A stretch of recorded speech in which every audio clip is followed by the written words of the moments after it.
తెనాలి కబ్రస్థాన్ వద్ద ఉద్విగ్న వాతావరణం నెలకొంది. ఆయిషా మీరా కేసుకు సంబంధించిన అవశేషాల రాక నేపథ్యంలో బంధువులు, మత సంస్థలకు చెందిన గురువులు ఇప్పటికే అక్కడికి చేరుకున్నారు. తెనాలి ఎంఆర్ఓ కేవీ గోపాలకృష్ణ స్వయంగా పర్యవేక్షణ చేస్తున్నారు. మరికొద్ది సేపట్లో ఆయిషా మీరా తల్లిదండ్రులు అక్కడికి చేరుకున్నారు. ప్రభుత్వం తరఫున పూర్తి ఏర్పాట్లు చేసినట్లు ఎంఆర్ఓ తెలిపారు.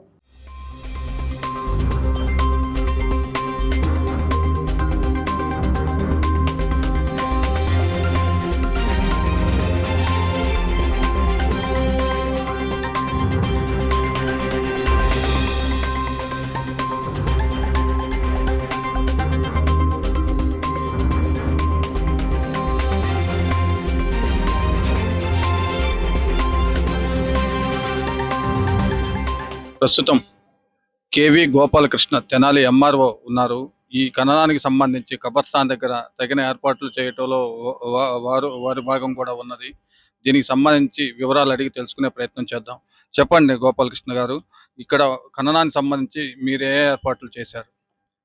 సిబిఐ కోర్టు వారు నిన్న జిల్లా కలెక్టర్ గారిని రిక్వెస్ట్ చేశారు. ఈ ఆయేషా మీరా కేసులో ఇక్కడ వారు లాస్ట్ రైట్స్ ఏవైతే కంప్లీట్ చేసుకోవాలనుకున్నారో వాళ్ళు సాంప్రదాయబద్ధంగా వారు చేసుకునే విధంగా తగిన అవకాశాలు కల్పించమని చెప్పారు. దీనిలో భాగంగా మున్సిపల్ కమిషనర్ గారు కబ్రస్థాన్లో ఎటువంటి అరేంజ్మెంట్స్ కావాలో అవన్నీ చూడబడ్డాయి. అట్లాగే పోలీస్ యంత్రాంగం కూడా అప్రమత్తంగా ఉన్నాం. సిబిఐ వారు ఎప్పటికప్పుడు టచ్లో ఉన్నారు. మరి ఇప్పుడు ఇంకొక 10 minutesలో గ్రేవ్ యార్డ్కి అవశేషాలను తీసుకొస్తున్నారు పేరెంట్స్. ఆ పేరెంట్స్తో కూడా మాట్లాడాం. వారికి ఏమైతే కావాలో ప్రభుత్వం వైపు నుంచి అవన్నీ అరేంజ్మెంట్స్ చేశాం.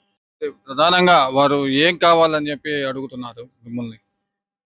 అంటే మాకేమీ ప్రత్యేకమైన వాళ్ళ డిమాండ్స్ కానీ కోరికలు అట్లా మాకేం చెప్పలేదు. బరియల్ గ్రౌండ్లో ఏమి అరేంజ్మెంట్స్ చేయాలో ఆ పిట్ తీయడం కానివ్వండి, ఆ గుంట తీయడం, దానికి కావాల్సిన అట్లా అరేంజ్ చేసాం. వారి మత పెద్దలు వస్తారని చెప్పారు.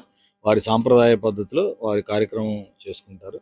మేము మా సమక్షంలో జరగాలని ఉంది కాబట్టి మేము హాజరై ఈరోజు వారికి ఎలాంటి ఫెసిలిటేట్ చేయాలో అలా చేస్తాం. ఆయేషా మీరా ఖననానికి సంబంధించి అవశేషాలు మరి కొద్దిసేపట్లో వస్తున్నాయి. వారి పేరెంట్స్కి ఎటువంటి సహాయ సహకారాలు కావాలన్నా కూడా కబర్స్థాన్లో ఏర్పాటు చేయడానికి ప్రభుత్వం తరపున సిద్ధంగా ఉన్నారు.